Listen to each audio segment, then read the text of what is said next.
Hello, hello, hello. Welcome back, beautiful, amazing people. I do miss seeing you, but this is a great way for you to be able to have those bite-sized pieces. And if you want to see the full Monty or engage, you can come to the workshop tomorrow. But for today, I want to take you through the way of perfect love casts out all fear. And I want to show you which side of the fence or kind of where you might feel that you are in any situation.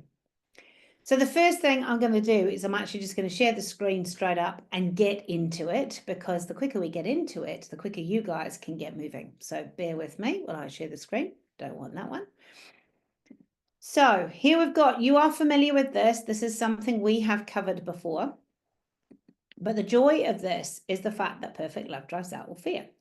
And you can see here quite clearly that fear here is all about blame and justify. And it's here in Dr. Stephen Cartman's dreaded drama triangle that I believe 95% of the population end up or are, because it's part of our default mode. It's our default mode that we'd love life to be easy. We would love not to have to do anything, quite frankly. That is, you know, if everything was done for us, bring it on. But then we'd be a lump of lard and we'd never move. So in this scenario, we're either the victim, I can't do anything about this, poor me, oh my goodness, these terrible things have happened. And there'll always be a persecutor. The persecutor could be health.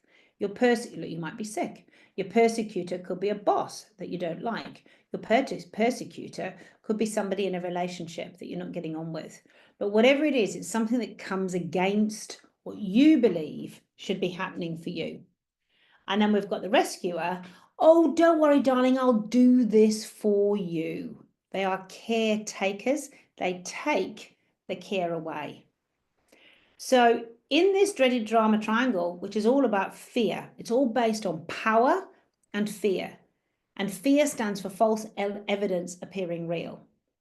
So in this case, it's a shocker. So what we want to do is we want to flip. We don't want to be here. We don't want to be the persecutor. We don't want to be the victim. And we certainly don't want to be the rescuer. And I can honestly put my hand up that I have been rescuing people in the past, because my heart is to help people. But doing it for them actually makes it worse. It disables them. It disenables them. And then they do it less and less and fall into that victim role. But without a persecutor, you haven't got a rescuer. And without a rescuer or without a victim, you haven't got a rescuer either. So it's like they all need each other to make this work. So let's not hang out in that space. And let's consider David Emerald's book, The Empowerment Dynamic, where the victim goes, hold on a minute. What about if I take responsibility and be accountable for my actions? Instead of going that somebody else, I want someone else to fix it. That's the victim looks out and wants to point the finger and blame somebody else, wants someone else to be the answer. The creator says, hold on a minute, what can I do about it? What can I do? And in my case, I'm writing a book. Brilliant. What can I do? How can I get my coaching that normally costs $2,000 into people's hands, either for free in a workshop or for next to nothing, 20 or 30 books, or actually for launch day, the Kindle is going to be extremely cheap, like $1.99 for New Zealand or 99 cents in the US for one day only. So the creator, how can I create? What can I do to help people get the help that they need for themselves? And then instead of being a persecutor, the bad person, the bad thing, it's a challenge. And so when I take accountability and I take responsibility for my actions, and, yesterday, which is actually today because I'm recording it the day before, but, I had a conversation with a really good friend that really challenged me. But I didn't see her as pointing the finger or it being bad. I saw it as right. This is a great opportunity to learn. And for those of us who sit in the faith space, it's like every time the enemy tries to do something unhelpful, he's got no idea that he's stepping us up. And if you don't sit in the faith space, you can call it the universe, whatever you want to call it, still God as far as I'm concerned. At the end of the day, the things that come against us are the things that actually, without that resistance, we wouldn't move. We wouldn't go to the next level. We wouldn't find the solution. So we actually need that. And if we see it as a challenge, it's one that we're going to overcome. There's always a promise on the other side of the pain. And then the rescuer, instead of being the caretaker and doing it for you and taking it away from you, you become the caregiver, which is the coach. Somebody who places the keys to happiness back in your hands or gives you the tools to do it for yourself. And that's pretty much where we're sitting here. I'm giving you the tools, and I'm about to go through this in a bit more detail for you. I'm giving you the tools so that you can see whether you're sitting in this space. Look, with a mask, it always looks good, but it actually isn't. And here, as we can see in this space, it's about love. Love over fear. Living out valor or courage every day, because courage is the key to success. Courage is the key to creating. Courage is the key that opens the door to opportunity and promises. Okay, so hopefully that's made sense to you. Let me explain it in a little bit more detail in something that you can actually write in for yourself. If we look, so here I've talked about victim and victor, because you either are the victim or you reign victorious. It's like you sit one side or the other side of the fence. You're either overcoming or you're not. And so fear is false evidence appearing real. It's all about that dreaded drama triangle, whereas love, living out valor every day, is about the empowerment dynamic. And we want to be empowered, not dreaded. It's like, okay, so if we are living in fear, we have a fixed mindset. We believe it. It's always been this way. They're going to stay this way. There's going to be no change. So that often where it manifests, where you see it in your day-to-day life, is where you're looking at the problem. Oh my goodness, this is bad. Oh my goodness, have you heard what's happened here? Oh my goodness, there's no way I can, whatever it might be. And then you cling, often people with a fixed mindset cling to the procedure. I remember in a business that I work for, oh, no, we've always done it this way. No, this is the way it's done. It has to, so there's no openness to doing it any other way. And it often takes offense. I call it offense because we need to find the gate. So when we take offense, it's like a fence is a barrier. A fence stops, a physical fence stops you, whereas a gate allows you through. So a fence is really unhelpful. And we start to put our, and we literally, without knowing, we put a fence up because we start to put our defensive barriers up and we start to put those invisible protections and start to move back. When we're living in fear, we think it's impossible. It can't happen. There's just no way. So that's the fixed mindset. This is how it is. This is how it's done. There's no other way. It's impossible any other way. Flipping that into love. So the great exchange is to take the problem and turn it into a promise. Turn it into love. And so in this case, instead of looking at the problem, we look at the outcome. We look at the possible solutions. We look at, what does God say? What is it that we could do in this situation? Where does he want to show up? And we're flexible in the process. So we know the destination, we know where we're going, but we're flexible in how we get there. We might have done it this way, but how about trying this way? It might be better. Who knows? The other thing about an open mindset is it's very forgiving. There's mercy in that situation. So instead of taking offense and getting all defensive, we don't see it as we're all moving in the same direction. We're all trying to get to the same place. We're all trying to get to the end and win in the game of our lives. So we can forgive. And when we forgive, we find the gate because that connects us. Forgiveness connects us. Whereas offense makes us, bounce off each other. And also what happens when we've got an open mindset is we go, hold on a minute. It's impossible until it's done. There's always a way. There's always a way. So I'm possible. There will be a way that we can do this. I hope that's helpful. So what we want to do is we want to be in this open mindset that we know everyone's working together in unity and one accord. We're all trying to get to the same page. And, like in marriage, it's not my husband's way or my way, it's our way. because how we do it together is much better than if he was doing it or I was doing it. And yes, there's some jobs that I do better than him. And yes, there's some jobs that he does better than me. But when we do all of the things that we're in our lane and we work better together, we achieve so much more. Because that is team, isn't it? Together, everyone achieves more. That's what team stands for.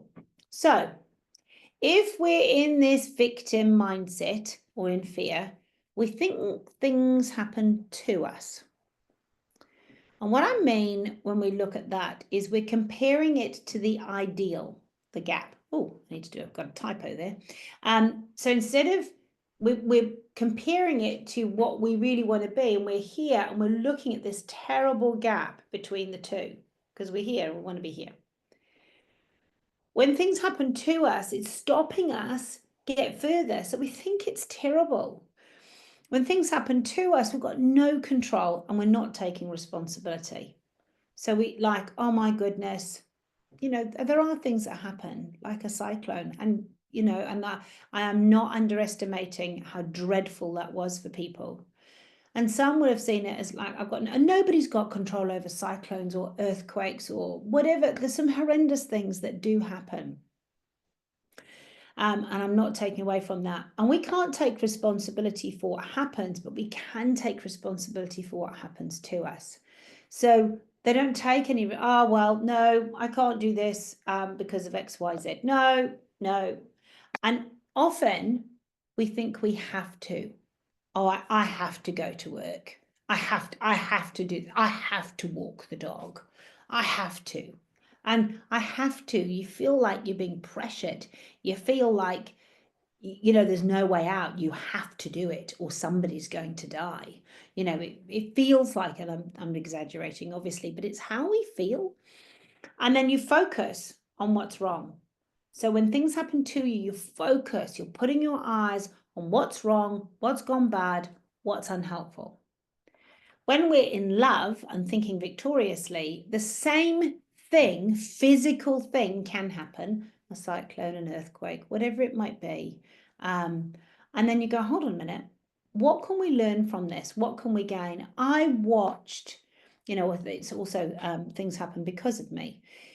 I watched our community come together so beautifully during that time. It was a time of real pain. It was awful for people. Same with COVID. It was terrible.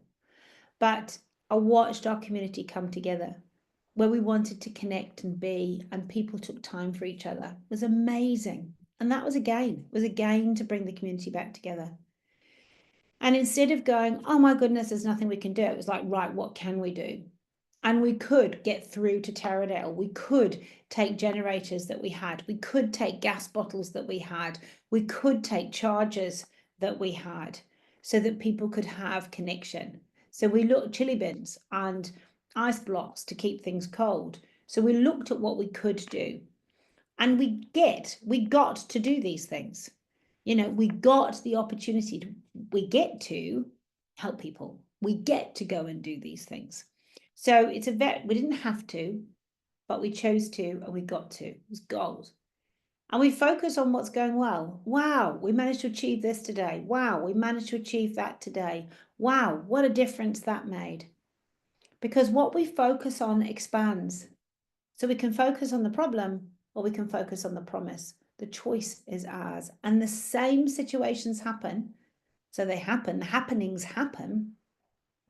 But it's not what happens, it's what we do with it that counts. And it's how we see it, whether we see it as a problem or we see it as a promise.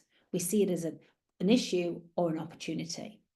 So just have a think. And I kind of suggest that you pause for a moment and just think about what's happening in your life. Are you focusing on the problem or are you looking for the possibility? Let me tell you, every problem has a possibility attached. There's always a way and there's always an answer.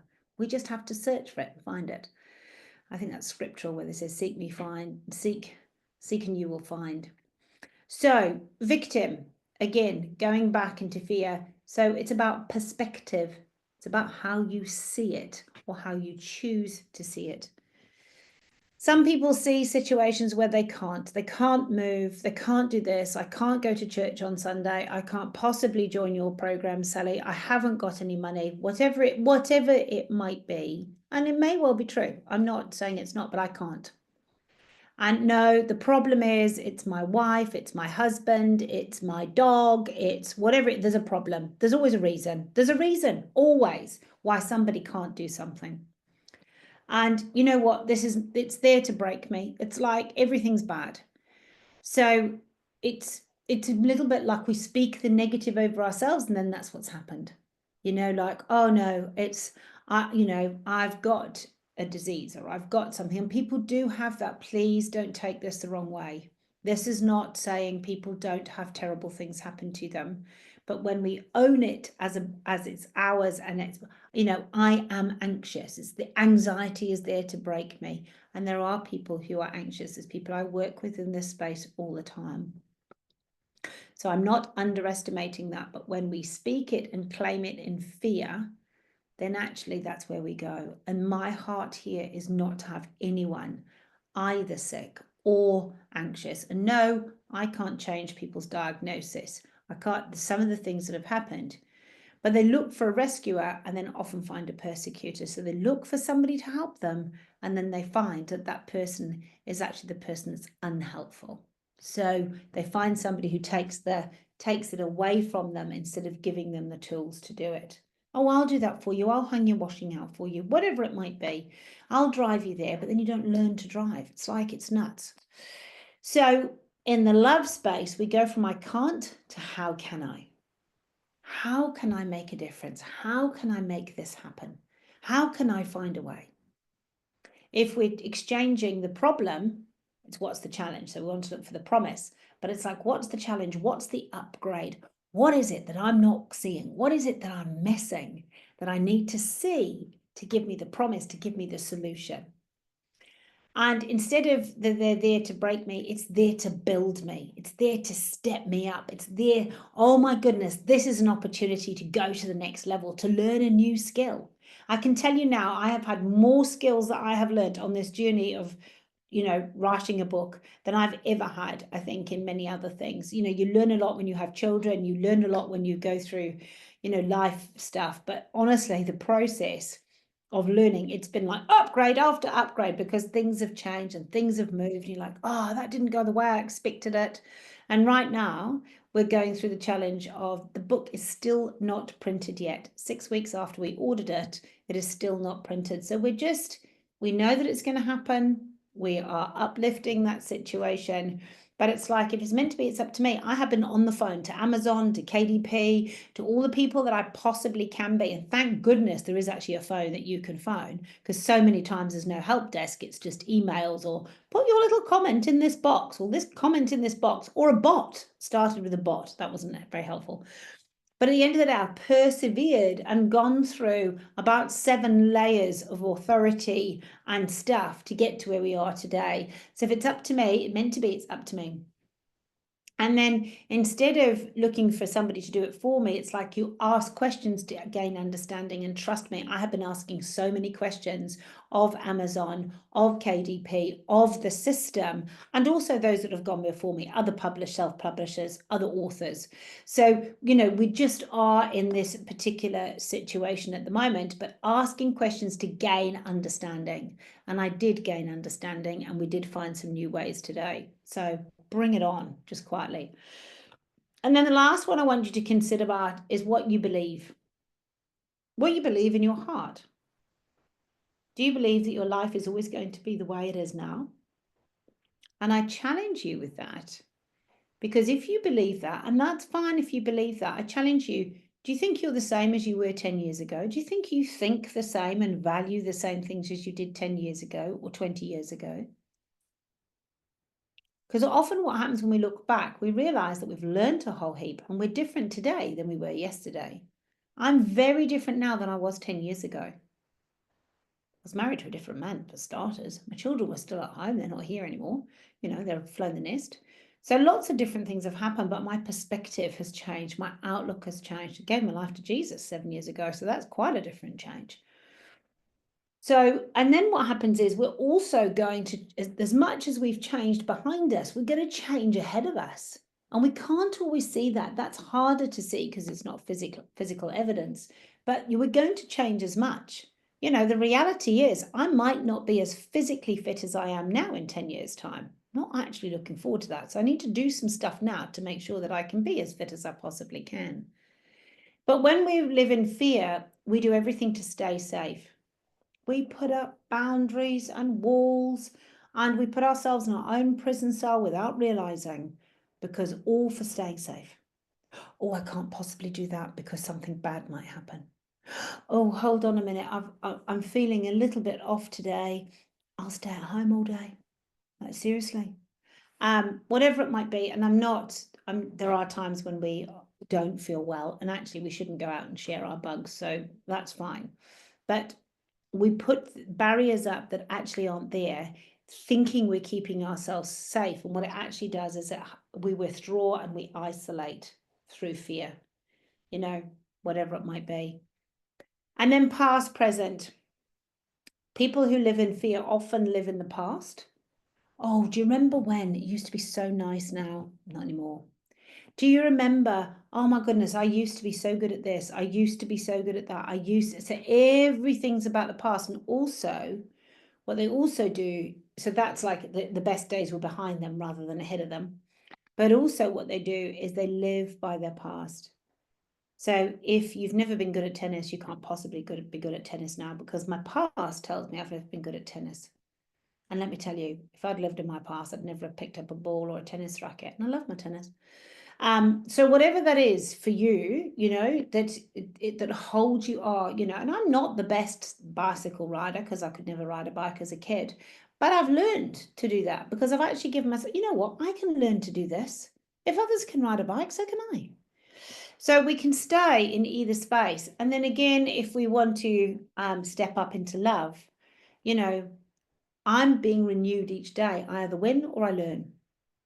There's no failures in my day. There are mistakes. So I take action and I don't quite get the target. So I miss the target, but I don't ever fail. I'm just winning or I'm learning because I learned that that wasn't how to do something. And, you know, we step up. Those people who live in love, we step out in faith and courage. We give something a go. And I don't always sit in this space, I have to say. There are times, especially with physical stuff, that I do find it, I'm not one to go and do lots of heights and climbing it. I find it challenging and I don't have confidence in myself yet. I would need a coach to help me with that because it's not a space that I feel confident or competent in. So it's about stepping out in faith and stepping out in courage as best we can in the situations that we're in. And then somebody living in love is future present. They're driven by what's ahead of them. They're driven by the fun and the glory and the vision and the things that they really want to do in their lives. And that's where, you know, I can't wait to launch this book. I'm so excited about it. I'm so excited about having a cup of coffee and telling people, hey, look, let me read you something out of it. Let me show you something. Let me do some of this coaching, and you can do it for yourself in this book. It's not as detailed as this, which is why I did the workshop, and that's why I'm doing this for you guys today. So I just encourage you, I will stop the share because we don't need that now. I just encourage you to really sit down with that worksheet. You know, use those two circles, have them stuck on your fridge or wherever you need them, or in your diary or in your calendar or something, where you can just be, so you can pause when you have a cup of tea. How's my morning been? Have I come from fear or have I come from love? Let me have a look at some of those behaviors. Let me have a look at some of those indicators of which side of the fence I'm sitting today. You know, living in love, living out valor every day is the best way to be. But we have to exchange, we have to choose it, because our default mode is to live in fear, but our master setting is to live in love. So right now, I pray that each one of you watching this video sits and has a look at just reflect over the last week. Where have you been in fear and where have you been in love? And how can you change it? What would you do next time, next week, when that scenario comes up, so that you're always on that right-hand side of the page? Thank you for taking the time to listen. I love you all dearly. And I look forward to our final episode of these workshops, but actually what we're doing here to set you up for this coming year. And I will look forward to seeing you all on Monday. Have an amazing weekend. God bless.